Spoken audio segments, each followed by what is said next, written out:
क्या बताऊं, सुखेत बैठ तो बहुत गहरी निद्रा में है और भक्त विभीषण द्वारा यह भी बताया गया है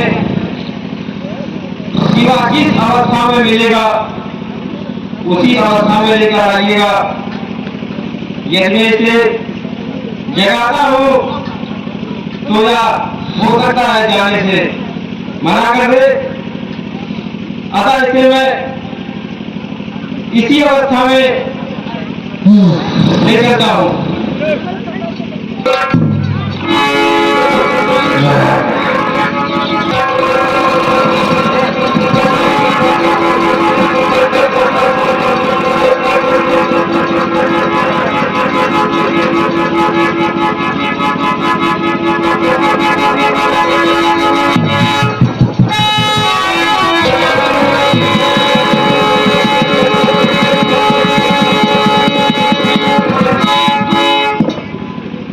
अब मैं प्रभु की बात करता हूँ। जय श्री राम।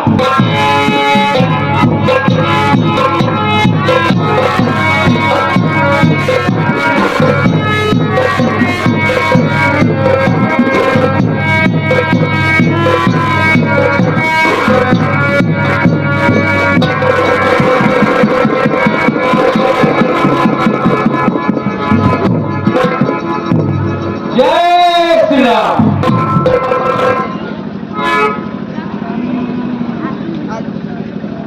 हे भक्तराज विभीषण, सुखेत बैठ मुझे सोते हुए मिला, अतः मैं इसे सोते हुए उठा आया हूँ। बहुत बढ़िया काउंसिल, बहुत अच्छी कहानी थी।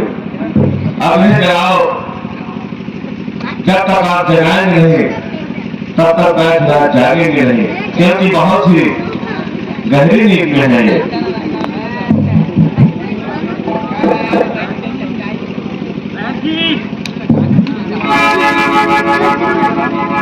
बैठ जी उठिए।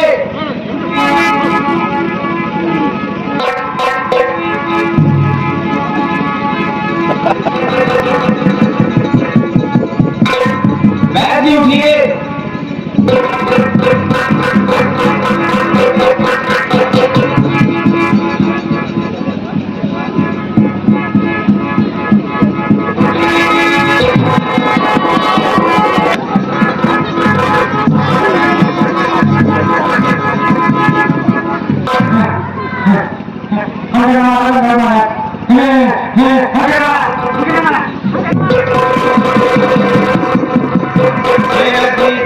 आपको कोई मान नहीं रहा है।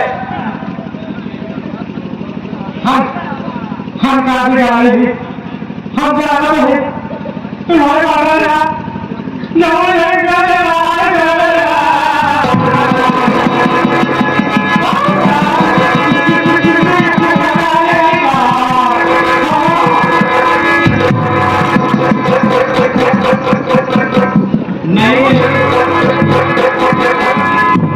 नहीं जी, आपने कुछ नहीं किया है। आपको प्रभु के काज है तो आपको बुलाया गया है। आप के सामने लंका से भक्तराज विभीषण भी है।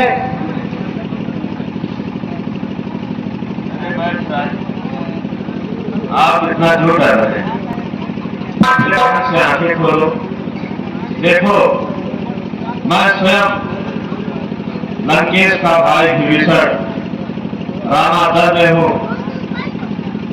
ये प्रभु श्री रामचंद्र जी हैं, इन्हीं से संपूर्ण जगत का कल्याण है। और यह आपका सौभाग्य है कि जो प्रभु आपको अपने कार्यों के लिए बुलाए हैं।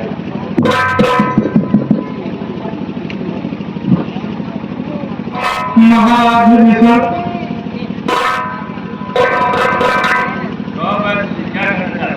महाराज, हम तो महल का एक छोटा मोटा बैठ हूँ महाराज।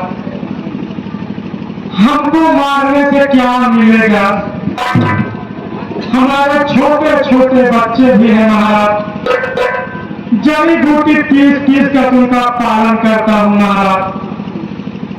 अगर महाराज आप इतनी दूर से उठवा के हमें यहाँ उठवा लाए और इस बंदर के बच्चे से हमको मरवा डालेंगे महाराज, तो हमारे बच्चे भूखे मर जाएंगे।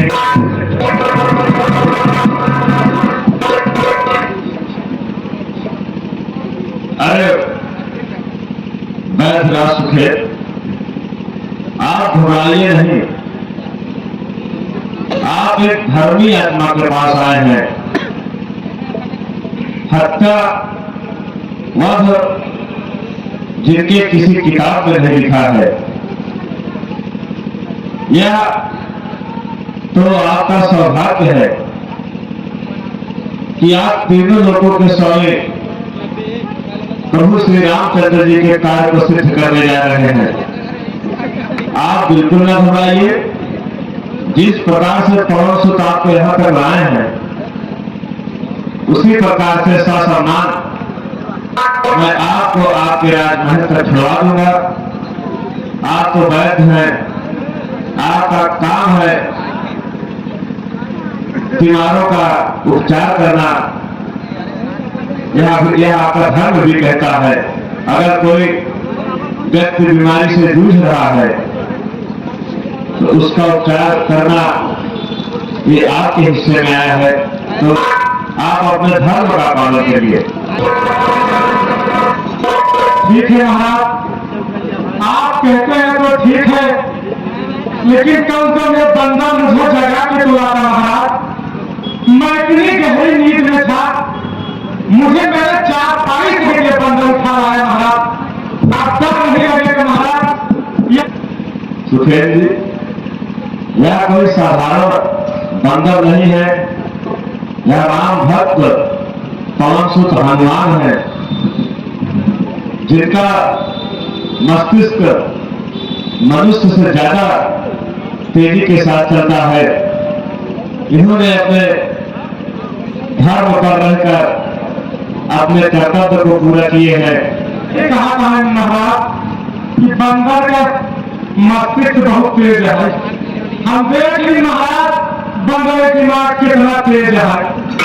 बंदर का दिमाग हमें तेज नहीं दिखाता है, बंदर का पालक हमें निकोल जाए।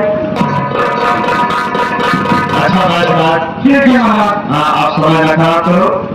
देखो लखनलाल को क्या हुआ है।